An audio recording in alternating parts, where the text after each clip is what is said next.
ataupun playstyle, rencana di dalam in-game mereka nggak terlalu membutuhkan waktu yang cukup banyak. Ini artinya dari tim EVOS Immortal sendiri banyak sekali rencana yang mereka siapkan dengan siapa mereka bermain dan mereka harus membawa nama EVOS Immortal ini ada di sebelah mana secara poin total. Tetapi kali ini Survivors di area campsite sudah ada dua tim juga di sana, ada OP Griffin beberapa playernya bersama dengan Jet Capital Hagia yang bertembakan sudah coba dikeluarkan dan satu orang harus di take down bersama dengan satu player di Jet Capital Hagia pun terending. Satu player sayang sekali dengan tembakan dari spas 12-nya cukup menyakitkan dan berhasil untuk dibayar dua. Tentunya dua orang terending dari tim OP Griffin sementara dua playernya sudah masuk menuju ke area Lumber Mill. Dua tukar satu, pertukaran yang sangat-sangat menurut gua itu cukup bagus untuk Jet Capital Hagia di early phase ya. Yang akhirnya membuat teman-teman daripada OP Griffin kali ini harus memutar otak bagaimana cara untuk menghidupkan kembali teman-temannya dan juga mencari resource tambahan. Tapi yang tadi gua nggak kenapa OP Griffin di situ cuma dua orang. Duanya udah ke Lumber Mill karena memang sebetulnya dari drop zone mereka di Lumber Mill. Terus ya dengan meta revival system sekarang jadinya misah itu nggak terlalu rugi lah kalau misalkan ke pick satu atau dua orang. Tapi mungkin rugi ke waktu aja sih. Rugi karena ketika lu dihidupkan lu harus reset lagi dari segi lootingannya. Benar, dan mungkin karena OP Griffin melakukan hal itu ya mungkin mereka juga sudah memperhitungkan apa yang bakal terjadi ketika resiko tersebut harus dihadapi oleh tim OP Griffin. Dan somehow Rama pun sudah berhasil untuk di-revive kembali, tinggal satu orang lagi yang harus segera dihidupkan. Dan ini dia WLA King yang sudah melakukan pergantian pemain. Mereka berhadapan dengan tim Eiko Ronin kali ini di area sentral. Dari arah kejauhan masih sama-sama memantau di bagian atas dan juga bagian bawah. Sebetulnya dari kedua tim kalau misalkan mereka sama-sama nggak mau melakukan team fight karena ini udah terlampau sekitar 1,5 menit mereka ada di area sentral. Kalau misalkan di text time yang terlalu lama banget, dari kedua tim ini masih bisa sama-sama cabut menuju ke areanya ataupun ke checkpointnya mereka masing-masing. Dari sekarang keburu nanti tim yang ada di Central atau di Lumber Mill keburu masuk juga Central dari Fire Bridge dan juga Lumber Mill bisa aja masuk ke area sentral ketika pertempuran atau perjumpaan antara WLA dan juga tim Eiko Ronin ini belum selesai, yang pada akhirnya tim yang baru datang bisa jadi third party di antara mereka yang sedang ada di area sentral. Yes, betul banget. Ini dari masing-masing tim coba untuk menunggu timing yang pas ya. Menarik ulur satu sama lain, setup sematang mungkin. Karena kalau kita ngomongin sentral, lu lihat ada beberapa compound yang cukup membingungkan. Bener. Ketika lu salah melangkah, lu minim info, itu akan menjadi disaster untuk tim lu. Jadi dari kedua tim, coba untuk nunggu informasi sejelas mungkin. Walaupun mereka udah notice keberadaan satu sama lain, tapi mereka belum tahu pasti di mana letak secara jelasnya daripada musuh mereka. Jadi mereka bakal nahan dulu sampai di mana ada satu informasi yang terlihat sedikit aja bakal mereka manfaatin. At least mereka bisa dapetin satu orang kah atau nantinya kenok pun gak apa-apa. Yang pasti itu menjadi salah satu jalan atau space untuk mereka melakukan inisiasi selanjutnya. Yap, itu dia. Tapi sebetulnya inisiasi pertama akan dilakukan dari tim Eiko Ronin kalau ngelihat dari pergerakannya. Dan benar saja Dani berhasil menembakkan satu orang Colt di sana yang tidak bisa untuk di-revive. 3 orang sisa dari WLA King. Sudah mulai terlihat informasi diberikan oleh seorang Jun di arah bawah, 1 orang. Bahkan Jun melihat 2 orang. Pergerakannya kali ini akan mendapatkan follow up dari seorang Sipit. Sementara Kocel dengan gagah berani melakukan zipline-nya menuju ke rumah bagian bawah. Uki sudah tertembak di arah atas. Kali ini Kocel melihat 1 orang coba ditembak. Berhasil didapatkan 1 orang kembali. 2 orang yang tersisa dari WLA King sepertinya sudah mulai memberikan sinyal untuk cabut. Tetapi tidak, ternyata ini dia yang terlalu lama dibuang-buang waktunya. OP Griffin mendapatkan 1 killnya dari WLA King. Wow, sayang banget ya tadi kesabaran dari WLA King tidak membuahkan hasil yang bagus. Kenapa? Karena kalau kita lihat tadi daripada tim Eiko ternyata mendapatkan informasi terlebih dahulu. Jadi ketika 1 orang yang berhasil di take down, mereka seperti yang udah gue bahas tadi, ketika mereka dapetin 1 info aja, itu bakal mereka maksimalkan semaksimal mungkin. Dan mereka langsung commit all in, masuk ke daerah pertahanan daripada musuhnya, dan mencari celah dari atas genteng kah 1 orang kenok. Akhirnya mereka bisa mendapatkan ruang lebih besar lagi lagi untuk mencari sisanya di mana. Dan Ya. itu yang tadi gue bilang, kalau misalnya sabarnya kelamaan, malah jadinya jelek buat tim lu. Kenapa? Setuju. Karena musuhnya bisa ngelihat di mana pergerakan secara perlahan kalau musuhnya lebih cerdik lagi. Tapi tahan dulu, kayaknya ada EVOS Immortal yang kali ini harus terlibat satu pergesekan nih Biga. Aduh, sayangnya tidak ada glue wall dipasang oleh seorang Street. Tetapi dengan sigap kali ini Man memasang glue wall ke arah belakang. Bahkan ada tembakan juga dan hampir saja Street tertumbangkan kembali. Tapi Skyler Connect kali ini menuju ke satu buah glue wall berhasil untuk dipasang kembali. Sehingga Man dan juga Street masih cukup aman jauh ini. Ras mendapatkan satu orang AIS dari Zumarawa. Ini artinya dari Zumarawa harusnya menyisakan satu player tersisa. Karena fightnya antara EVOS Immortal dan juga Zumarawa ini sudah berlangsung ketika Eko Ronin dan juga Well Aking sedang saling tatap-tatapan. Tadi sempat ngelihat di notification kill ada 2 kill yang didapetin oleh tim EVOS Immortal di area mungkin bagian bibir dari Mouth House menuju ke area Fields. Dan benar aja Otang di sana masih ada bersama dengan Putra. Mungkin salah satunya berhasil untuk diselamatkan, bahkan masih hidup bersama dengan 3 playernya dari Zumarawa itu sendiri. Tapi nggak aman di area Fields-nya. Di sana ada West Bandits juga dan juga Rans Esports melakukan rotasi keduanya. Mereka menuju ke area jalanan dari Fields-nya itu sendiri dan zonanya akan bergerak. Zonanya masih menutup dalam perjalanan on the way dan kita belum tahu bakal kepental ke sebelah mana. Kita lihat Teh Julia zonanya bergerak menuju jeng jeng Wow. jeng Brasilia. donat Donat masih bulat di sana. banget ya. Bulat banget di tengah-tengah map. Dan kita lihat kali ini daripada seorang Alpha sudah mulai melihat adanya pergerakan daripada musuh di sebelah sana.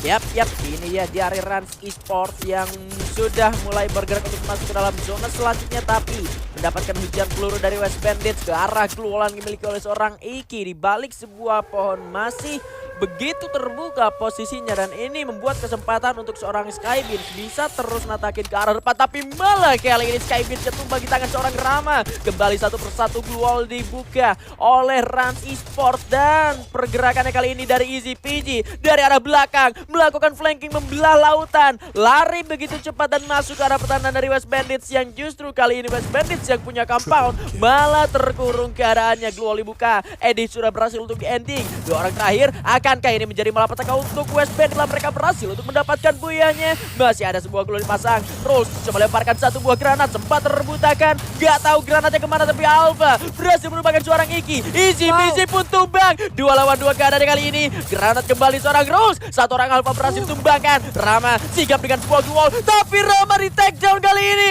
Rose sebagai orang terakhir akankah menjadi penyelamat untuk timnya. Penembakan sudah mulai connect. Masih cukup tenang. Coba di revive terlebih dahulu. Masih bisa ditahan kembali. Tapi tembakan masuk Rose. Wow. Pahlawan yang gak kesiangan ini dia. Rose Rans Esports. Wow. Rules Rans Esports. Dimana tadi kita lihat adanya pergerakan yang cukup lincah dari seorang Rose. Ya, momennya itu terjadi ketika adanya beberapa glue wall sedikit celah yang dimanfaatkan oleh seorang Rose. Ini penting banget ketika lu bisa tenang di saat kondisi ruang gerak yang terbatas. Sempit banget. Banyak banget glue wall yang udah dibangun. Tapi kita lihat pergerakan dari seorang Rose, bahkan celah sekecil itu dia masih bisa ngasih damage output terhadap musuhnya. Revive sempet lagi. Iya, revive sempat. Walaupun sempat tadi gua hampir kayak merinding-merinding gitu karena hampir aja dia telat pergerakannya. Ketika dia beres revive ada sedikit momen dia ke delay gitu kayak pas musuhnya udah samperin dia, tapi dengan cukup cepat dia balikin badan dan tembakannya cukup on point akhirnya bisa menutup perjalanan daripada musuhnya. Itu penting banget ya, ketenangan dalam ruang yang seperti ini kayak gitu ya. Eksekusinya dingin ya. Ini Dingin. balik lagi ke apa sih namanya pengalamannya itu sendiri. Nggak Karena cuma lincah ya. betul sekali, nggak cuma lincah. Ini juga apa sih namanya, cara berpikir kita dengan cepat itu juga diuji. Karena antara kita harus ngeras atau kita harus nge-revive dulu itu mesti dipikirin. Dan Rules memutuskan itu dalam waktu yang sangat-sangat cepat. Bahkan kurang dari 2 detik dia langsung touch ke temennya buat nge-revive. Meskipun temennya ke take down lagi, at least aim dari musuhnya tadi nggak kena ke arah Rose. Jadinya dia masih sanggup dan kuat untuk melepaskan tembakan kembali. Tetapi kita mendengar suara tembakan yang terjadi sepertinya masih ada di tangan Rans Esports. Di sana masih ada pergerakan dari Zumarawa yang masih tidak aman dan mereka cukup terpisah kali ini ya. Yap, tidak aman, cukup terpisah di circle yang kita lihat udah ada penumpukan di tengah. Ketika lu terlambat dan terpisah dan mau masuk ke daerah musuh, itu bakalan jadi satu bumerang nantinya. Lu kekurangan backup, kekurangan informasi, dan bahkan tim-tim lain lu lihat semuanya udah berada di dalam circle. Hampir semua ya, sorry maksud gue, dan hanya beberapa tim aja yang ada di luar zona. Jadi kalau lu terpisah ini akan jadi bahaya, tapi dari seorang Galang gue rasa udah mulai mendengar adanya bau-bau daripada pergerakan musuhnya, yang mana mereka sebenarnya so far masih bisa manfaatin patahan ini. Betul. Tapi nggak bisa terlalu lama juga karena zona udah menghantui di belakang mereka persis banget. Iya, posisi dari tim OP Griffin ini ada di zona tercepat juga dari arah Brasilia dan masih tetap dengan pattern yang sama dari OP Griffin, selalu mengamankan bagian patahannya, enggak di arah rumah hijaunya atau rumah putihnya, dan ngambil yang namanya ada sutet di arah sebelah sana, itu yang selalu mereka amankan untuk bisa jadikan itu checkpoint dan masuk ke dalam zona selanjutnya. Dan somehow ini dia ada standing tapi tulisannya loading gitu, berarti masih belum dihitung atau gimana. Dan ternyata OP Griffin sudah siap untuk melakukan team fight bersama dengan Force Rider Storm. Kali ini Rama berhasil ditumbangkan oleh David dengan charge boosternya. Bersama dengan Hub XD pun kali ini harus terjatuh. Dua orang terjatuh, tapi Galang juga kali ini hampir dijatuhkan. Masih ada sebuah keluar dan berhasil mendapatkan satu. Galang cukup low kali ini melakukan ending terbaru, tapi Galangnya pun harus take down. Dan Chelsea sebagai orang terakhir memutuskan untuk mundur karena senjatanya nggak kuat buat perang jarak dekat. Di balik rumah yang lumayan mepet tadi kita lihat daripada tim OP Griffin, menurut gue terlalu terpisah. Dan Chelsea nggak punya vision. Chelsea nggak punya vision sama sekali. Lu lihat tadi bahkan dari seorang Rama aja, dia coba nembakin Scoopers, itu tuh Scoopersnya langsung cepat-cepat regroup sama teman-temannya tanpa disadari. Rama nggak tahu dari belakang ternyata ada orang. Itu dia, ketika lu terpisah, lu bisa ngeras di luar, oke, vision lu bakal lebih luas daripada yang lu datengin.